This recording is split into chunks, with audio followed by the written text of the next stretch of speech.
Assalamualaikum warahmatullahi wabarakatuh. Ya, di sini saya dari kelompok 6 akan memberikan seminar mengenai asuhan keperawatan klien dengan kehilangan. Untuk anggota kelompok bisa dibaca sendiri ya.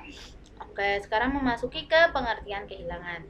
Kehilangan adalah suatu situasi aktual maupun potensial yang dapat dialami individu ketika berpisah dengan sesuatu yang sebelumnya ada, sebagian atau keseluruhan, atau terjadi perubahan dalam hidup sehingga terjadi perasaan kehilangan. Ini menurut Hidayat tahun 2012. Terus jenis-jenis kehilangan.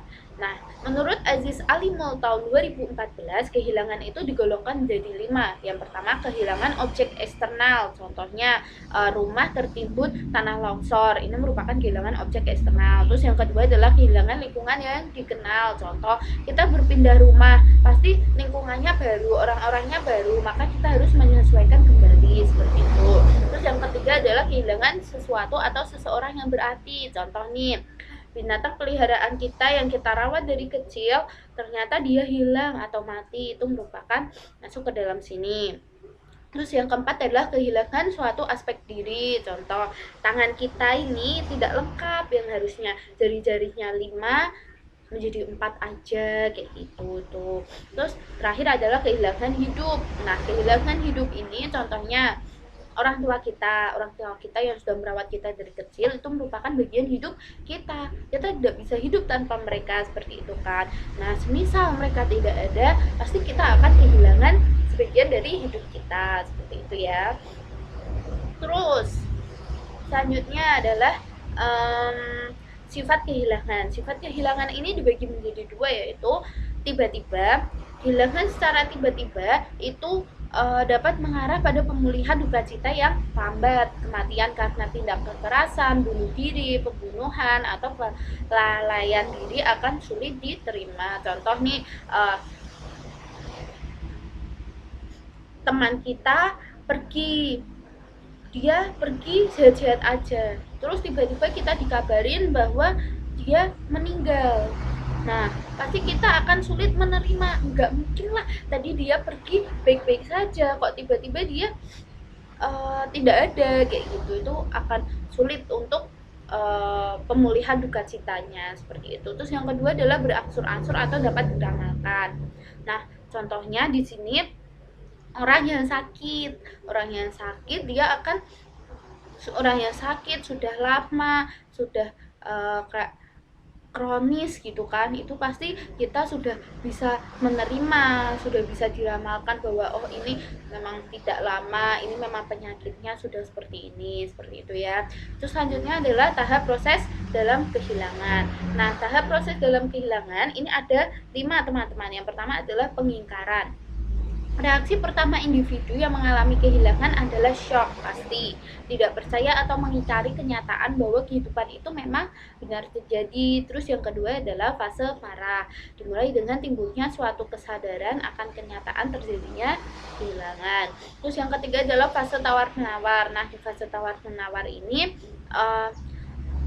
ia akan maju ke fase tawar-menawar dengan memohon kemurahan kepada Tuhan. Contohnya, ya Allah Tuhan, kenapa sih ini terjadinya kepada saya, kenapa enggak kepada orang lain, kenapa enggak kepada dia, kayak gitu. Terus pada yang keempat adalah fase depresi.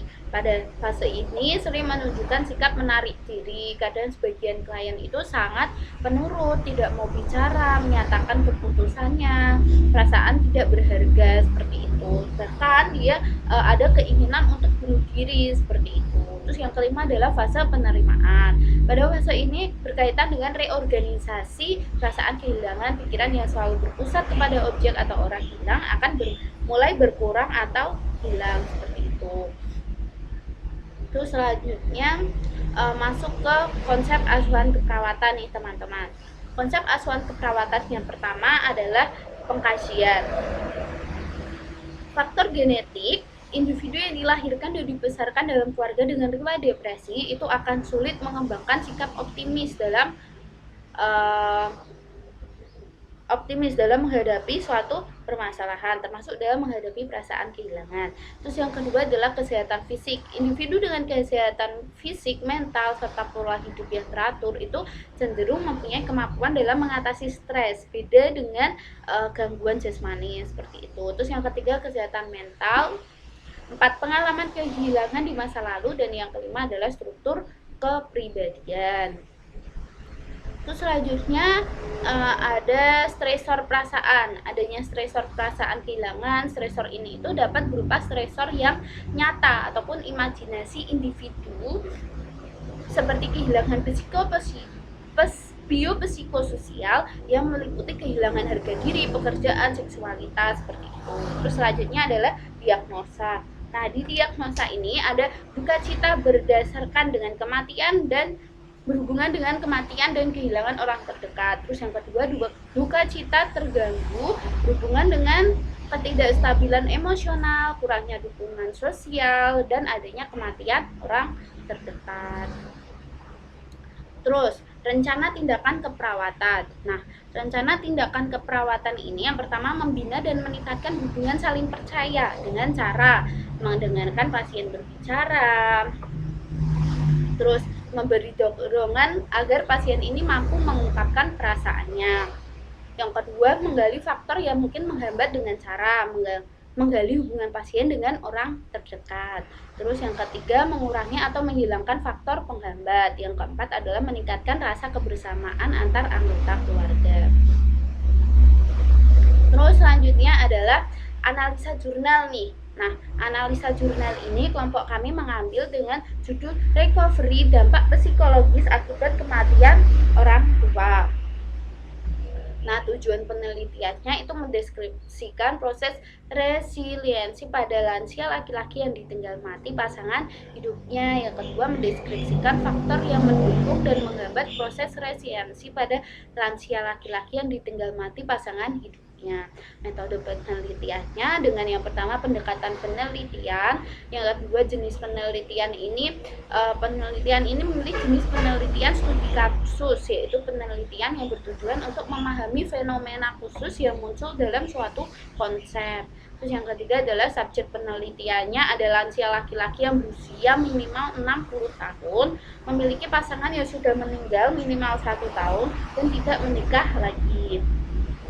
Terus sumber data ini dari penelitian ini terdiri dari dua, yaitu sumber data primer dan sumber data sekunder. Teknik pengumpulan datanya itu yang digunakan adalah observasi dan wawancara serta analisis datanya dengan model interaktif. Seperti itu. Terus hasil penelitian nih dan pembahasannya. Hasil penelitian dan pembahasan yaitu pada klien KM mengatakan bahwa dia itu tidak sedih atas kematian istrinya, tetapi bertolak belakang dengan sikap yang ditunjukkan dia saat sedih dan kehilangan istrinya.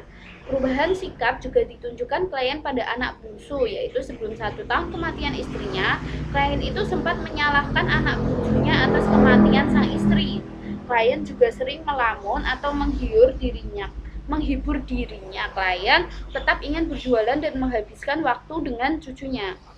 Menurut anaknya nih, klien itu tidak pernah menunjukkan raut sedih, dia selalu menunjukkan raut bahagianya. Tetapi anak bungsu klien itu pernah melihat klien menangis secara sembunyi-sembunyi. Nah, intinya seperti itu.